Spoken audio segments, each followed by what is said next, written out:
Hi నాన్న, ఎలా ఉన్నారు?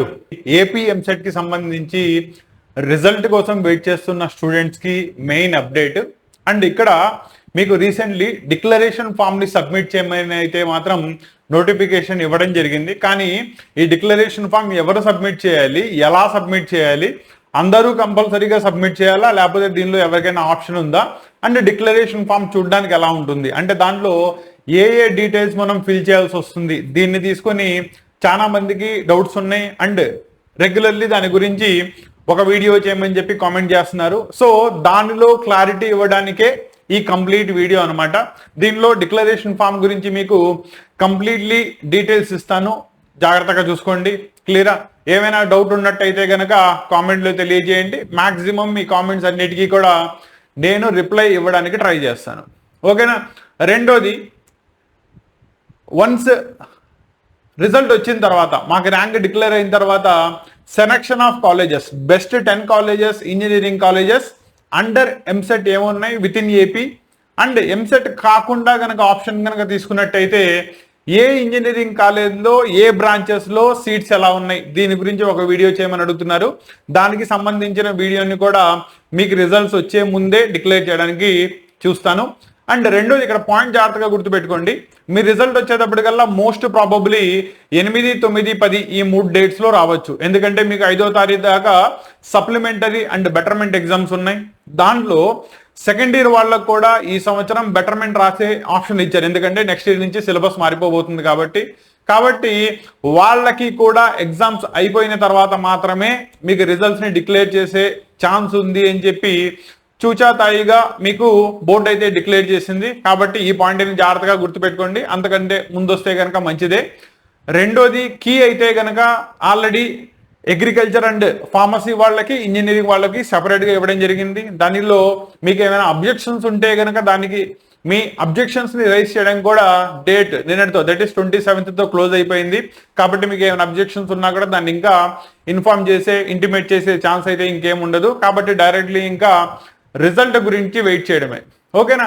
నౌ దీనిలో ఈ రోజు topic, that is declaration form ఎవరు సబ్మిట్ చేయాలి, ఎవరు అవసరం లేదు.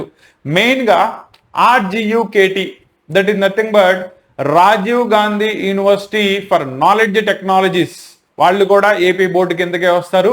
Plus AP board, Andhra Pradesh board of intermediate BIE AP నుంచి ఎవరెవరైతే intermediate first year and second year రాశారో మీ యొక్క రిజల్ట్ ఆటోమేటికల్లీ బై డిఫాల్ట్ మీ ఎంసెట్ దానిలో యాడ్ చేయబడుతుంది. బికాజ్ మీరు ఆల్రెడీ సెకండ్ ఇయర్ రోల్ నెంబర్ని ఆల్రెడీ ఇచ్చారు కాబట్టి. సో మీరు సబ్మిట్ చేయాల్సిన అవసరం లేదు.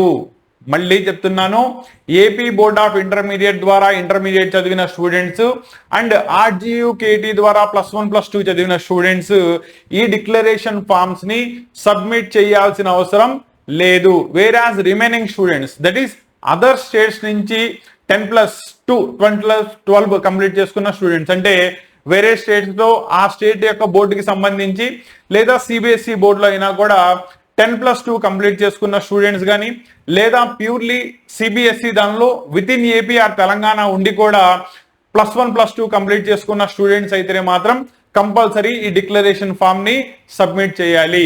మళ్ళీ చెప్తున్నాను, ఏపీ ఇంటర్మీడియట్ వాళ్ళకి, RGUKT వాళ్ళకి అవసరం లేదు. వేరాజ్ అదర్ బోర్డు వాళ్ళైతే కనుక ఈ డిక్లరేషన్ ఫామ్ ని సబ్మిట్ చేయాలి. పాయింట్ క్లారిటీ వచ్చిందా? కాబట్టి మీరు ఏపీ బోర్డులో పాస్ అయినా ఫెయిల్ అయినా దీంతో మీకు సంబంధం లేదు, కాబట్టి సబ్మిట్ చేయాల్సిన అవసరం లేదు. అదర్ బోర్డ్స్ మీకు ఎలా ఉంటుంది, ముందేం చేస్తారు, డిక్లరేషన్ ఫామ్ అని ఉంటుంది, ముందు దీని మీద క్లిక్ చేయండి. క్లియరా? వన్స్ దానిలోకి ఎంటర్ అయిన తర్వాత మీకు పేజ్ చూడడానికి ఇలా కనబడుతుంది. మీరు ఏదైతే application form registration number AP EAMCET దానికి ఆల్రెడీ రాశారో దానికి సంబంధించిన రిజిస్ట్రేషన్ నెంబర్ని ఫస్ట్లో ఇన్పుట్ చేయండి.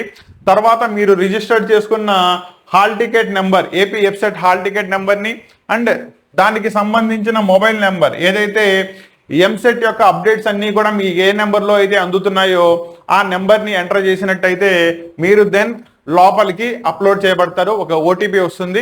OTPని కనుక మీరు ఎంటర్ చేసినట్టయితే మీరు డిక్లరేషన్ ఫామ్లోకి వెళ్తారు. ఆప్షన్స్ అన్ని క్లారిటీ వచ్చినాయా? నెక్స్ట్ చూడడానికి డిక్లరేషన్ ఫామ్ ఎలా ఉంటుంది. సో మీకు డిక్లరేషన్ ఫామ్ ఈ విధంగా ఉంటుంది.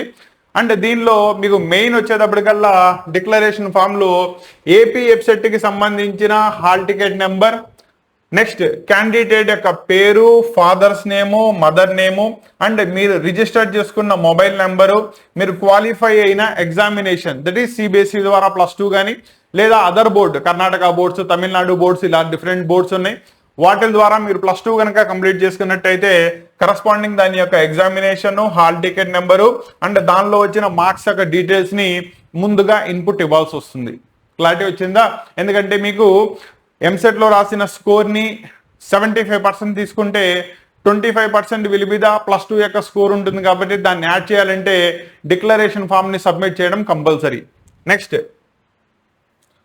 దానిలో వచ్చేటప్పటికి మీకు ఫస్ట్ ఇయర్లో ఎన్ని మార్క్స్ వచ్చినాయి, సెకండ్ ఇయర్లో ఎన్ని మార్క్స్ వచ్చినాయి, దానిలో వరుస పెట్టి తీసుకున్నట్టయితే ఫస్ట్ మ్యాథమెటిక్స్ దానిలో సంబంధించిన గ్రేడ్ మార్క్స్ అన్ని, మీకు వచ్చిన మాక్సిమం మార్క్స్ అన్ని, అలాగే ఫిజిక్స్, కెమిస్ట్రీ, ల్యాబ్స్ తీసుకుంటే ఫిజిక్స్ ల్యాబొరేటరీ, కెమిస్ట్రీ ల్యాబొరేటరీ అయిపోయిందా.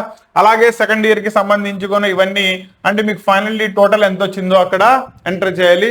అయిపోయిన తర్వాత మీరు పాస్ అయ్యారా, ఫెయిల్ అయ్యారా, ఫస్ట్ ఇయర్ సెకండ్ ఇయర్ జీపీఈ ఎంత అంటే కంబైన్డ్ జీపీఈ ఎంత, వీటిల్లో ఎంటర్ చేయాల్సి వస్తుంది. ఓకేనా? అయిపోయిన తర్వాత లాస్ట్లీ డైరెక్ట్లీ వచ్చేసిన తర్వాత ఇక్కడ మీ కరస్పాండింగ్ సిగ్నేచర్ ని ఎంటర్ చేసి దీన్ని అప్లోడ్ చేయాల్సి వస్తుంది. క్లారిటీ వచ్చిందా? అండ్ ఇక్కడ స్టూడెంట్ జాగ్రత్తగా గమనించినట్టయితే ఇది పాతది నాన్న కాబట్టి కన్ఫ్యూజ్ అవ్వకండి, 2020 ఉంది కదా అని చెప్పి ఇప్పుడు కూడా మీకు ఫామ్ చూడడానికి ఇలాగే ఉంటుంది. So it is an example form only. లోపలికి వెళ్ళిన తర్వాత మీకు ఎలా ఉంటుందో తెలియాలి కాబట్టి దీన్ని తీసుకొచ్చి చూపించడం జరిగింది. క్లారిటీ వచ్చిందా? సో ఇది డిక్లరేషన్ ఫామ్స్ కి సంబంధించిన డీటెయిల్స్. ఓకేనా? వీటన్నిటిని కూడా ఇన్పుట్ చేసేసి మీకు డిజిటల్ సిగ్నేచర్ ఎప్పుడైతే చేసేస్తారో చేసేసి దాన్ని సబ్మిట్ కొట్టినట్టయితే మీకు డిక్లరేషన్ ఫామ్ అనేది సబ్మిట్ అవుతుంది. అండ్ హెన్స్ మీకు రేపు ర్యాంక్ ఇచ్చేటప్పుడు ఆ 25% స్కోర్ యాడ్ చేయడం జరుగుతుంది. కాకపోతే మీకు local and non local categories అయితే మాత్రం చేంజ్ అవుతాయి. అక్కడ మీకు ఆ పర్సంటేజ్ 4% దగ్గర నుంచి 6% దాకా దానిలో వేరియేషన్ అయితే వస్తుంది, కానీ remaining will be the same ఉంటుంది. క్లారిటీ వచ్చిందా? సో వీటిల్ని జాగ్రత్తగా గుర్తుపెట్టుకోండి, మెయిన్ పాయింట్స్. కాబట్టి డిక్లరేషన్ ఫామ్ వచ్చేటప్పటికల్లా ఏపీ ఇంటర్మీడియట్ కి కానీ లేదా RGUKTకి సంబంధించిన వాళ్ళకి కానీ అవసరం లేదు. వేరే అదర్ స్టేట్ కి సంబంధించిన బోర్డ్ ఎగ్జామ్స్ రాసిన వాళ్ళు, సిబిఎస్ఈ ద్వారా 10+2 రాసిన వాళ్ళు ఎంసెట్ ఎగ్జామ్ కనుక రాసినట్టయితే మీరు కంపల్సరీగా డిక్లరేషన్ ఫామ్ ని సబ్మిట్ చేయాలి. క్లారిటీ వచ్చిందా? రెండోది ఇంకో మెయిన్ పాయింట్ ఇక్కడ నేను డిస్కస్ చేయాలి అనుకుంటున్నాను. మెయిన్ వచ్చేటప్పటికల్లా ఏంటంటే రేపు రిజల్ట్ వచ్చే ముందు, కౌన్సిలింగ్కి వెళ్ళే ముందే మీరు ఆల్రెడీ ఏ కేటగిరీస్ లో అయితే మీ అప్లికేషన్ ని సబ్మిట్ చేశారో that is economically weaker section కి బిలాంగ్ అవుతారా, దట్ ఈస్ EWS సర్టిఫికేట్ ఉండాలి. క్యాస్ట్ వైజ్ మీరేమైనా రిజర్వేషన్ కోరుకుంటున్నారా, SC ST BCE కేటగిరీస్, మీ క్యాస్ట్ సర్టిఫికేట్ లాస్ట్ 6 months కి బిఫోర్ రెన్యువల్ చేయబడింది అయి ఉండాలి. లేకపోతే కనుక ఇమీడియట్లీ రెన్యువల్ చేయించుకోండి. Next income certificate, white ration కార్డులు ఉన్న వాళ్ళైతే కనుక ఇన్కమ్ సర్టిఫికేట్ అవసరం లేదు, ఎందుకంటే మీకు యాన్యువల్ ఇన్కమ్ దానిలోనే మెన్షన్ చేయబడి ఉంటుంది. లేని పక్షాన మీరు కంపల్సరీగా ఇన్కమ్ సర్టిఫికేట్ ని గెయిన్ చేసుకుని ఉండాలి. అది కూడా లాస్ట్ 6 months బిఫోర్ తీసుకుని ఉండాలి, లేకపోతే దాన్ని రెన్యువల్ చేయించుకోవాల్సి వస్తుంది. ఇది నెక్స్ట్ మీరు లోకల్ కేటగిరీలో బిలాంగ్ అవుతారా లేదా చెప్పాలంటే మీ స్టడీ సర్టిఫికేట్స్ చాలా important. That is first class దగ్గర నుంచి 12th క్లాస్ కి సంబంధించిన దట్ ఈస్ ఈ 12 ఏళ్లకి సంబంధించిన స్టడీ సర్టిఫికేట్స్ మీ దగ్గర కంపల్సరీ ఉండాలి. ఒకవేళ అవి కనుక లేకపోయినట్టయితే కంపల్సరీ అరేంజ్ చేసుకోండి. అదర్వైజ్ కౌన్సిలింగ్ ప్రాసెస్ ని రిజెక్ట్ చేయడం జరుగుతుంది. అనవసరంగా చేతులారా మీ సీట్ ని లాస్ అయిపోతారు. మీకు ఆ పరిస్థితి రాకూడదు అనుకుంటే కనుక నేను చెప్తున్నవన్నీ కూడా ఉన్నాయా లేదా, ఒకవేళ లేకపోతే కనుక వాటిని ఇమీడియట్లీ అరేంజ్ చేసుకోండి. క్లియరా? నెక్స్ట్ లాస్ట్ వచ్చేటప్పటికల్లా ఏవేవైతే మీరు రీసెంట్లీ కంప్లీట్ చేసుకున్న +2 ఉందో ఆ బోర్డ్ ఎగ్జామ్స్, దానికి సంబంధించిన మార్క్స్ మెమో ఒకటి, నెక్స్ట్ TC ఒకటి, ఇవి 2 ఉండాలి. అది కౌన్సిలింగ్ అయిపోయేటప్పటికల్లా మీకు ఎలాగో కాలేజెస్ లో ఇస్తారు కాబట్టి వాటిని అరేంజ్ చేసుకోండి. దీంతో పాటు minimum 3 passport size photographs latest అయి ఉండాలి. అండ్ నేను చెప్పినవన్నీ కూడా minimum 3 set of xerox copies ని అరేంజ్ చేసుకోండి. క్లారిటీ వచ్చిందా? ఇవన్నీ కూడా ముందుగానే అరేంజ్ చేసుకుని మీ కౌన్సిలింగ్ ప్రాసెస్ కి రెడీగా ఉండండి. వన్స్ డిక్లరేషన్ ఆఫ్ రిజల్ట్ ఎప్పుడైతే వస్తుందో immediately with in a span of week days, ఒక వీక్ లోనే మీకు కౌన్సిలింగ్ ప్రాసెస్ అనేది స్టార్ట్ అయిపోతుంది. ఎందుకంటే జూలై వచ్చేసింది, ఆగస్ట్ కల్లా మీకు క్లాసెస్ అనేవి స్టార్ట్ అవ్వాలి కాబట్టి ఈ ప్రాసెస్ ఆఫ్ కౌన్సిలింగ్ అంతా కూడా first phase second phase maximum మీకు జూన్లో కంప్లీట్ అయిపోతుంది. ఓకేనా? సో మై డియర్ స్టూడెంట్స్, ఇవన్నీ కూడా జాగ్రత్తగా గుర్తుపెట్టుకొని డిక్లరేషన్ ఫామ్ ఎవరైతే సబ్మిట్ చేయాలో ఇమీడియట్లీ చేసేయండి. ఎవరైతే అవసరం లేదో వాళ్ళు దాని జోలికి వెళ్ళమాకండి. క్లియరా? All the best for your result.